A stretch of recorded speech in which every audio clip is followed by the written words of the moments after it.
এবার ঈদে অনেকগুলো ড্রেস বানানো হয়েছে কিন্তু পরা হয়নি একটাও, কারণ আপনাদের ভাইয়া ছিল না, কোথাও খুব একটা ঘুরতে যাওয়া হয়নি। তো ফাইনালি আপনাদের ভাইয়া চলে এসেছে এবং আজকে আমরা ঈদের বেড়াতে যাচ্ছি। তো এটা ছিল আমার ফুল ড্রেসটা এবং আমার এই ড্রেসটাও সাজ এক্সক্লুসিভ থেকে নেওয়া। আমি আপনাদেরকে সবসময় বলেছি যে সাজ এক্সক্লুসিভে আসলে এক্সক্লুসিভ টাইপের কিছু ড্রেস পাওয়া যায়। তো যাই হোক, এরপরে আমরা বের হয়ে পড়লাম। সবাই গাড়িতে উঠে গেছে, শুধু একমাত্র আমিই ছিলাম পেছনে, কারণ বাসা লক টক করে আস্তে আস্তে একটু সময় লাগছিল। বাট আপনাদের ভাইয়া খুব সুন্দর করে আমাকে গাড়িতে বসিয়ে নিয়ে ঘুরতে বের হয়ে গেল।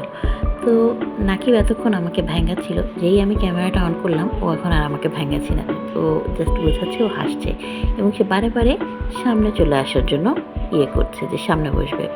তো আজকে শুক্রবার ছিল, খুব একটা জ্যাম ছিল না। আর আমরা যাচ্ছি আগারগাঁও চিনমৈত্রীতে একটা মেলা বসেছে, গরু ছাগল অনেক কিছুই পশু পাখির। সো ওই মেলাটা দেখতে তো এখানে অনেক ভিড় ছিল। সো প্রথমেই ঢুকে বাচ্চারা দেখলো যে উট ছিল। তো বাচ্চারা গিয়ে উট খুব কাছে থেকে দেখার চেষ্টা করছে, বাট ওই দিন এত মানুষ ছিল শুক্রবার, এটা ছিল একটা কুকুর, বাট দূর থেকে এটা শিয়ালের মতো লাগছিল।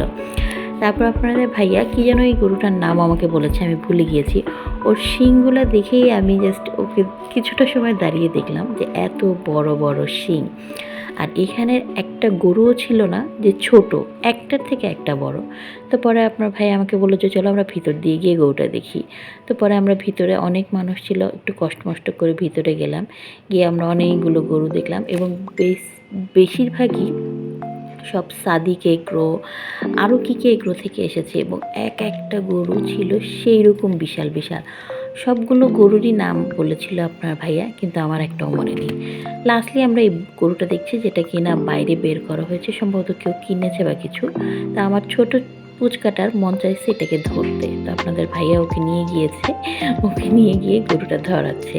আমার খুব ভয় লাগছিল যে এত বড় গরু আর নিয়ে ধরেছিল, হঠাৎ করে যদি দৌড় দেয়।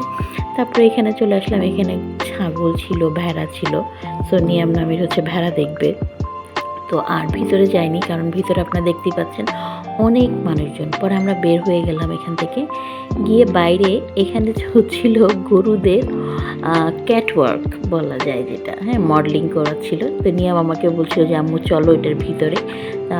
একবার দাঁড়ালাম যে কী অবস্থা, পরে দেখলাম মানুষের এত ভিড় যে ওখানে যাওয়ার মতো অবস্থা নেই। তো পরে বললাম যে না, আজকে আর না। আর এখানে অনেক ধুলা ছিল। তো পরে আমরা তাড়াতাড়ি করে এখান থেকে বের হয়ে গেলাম।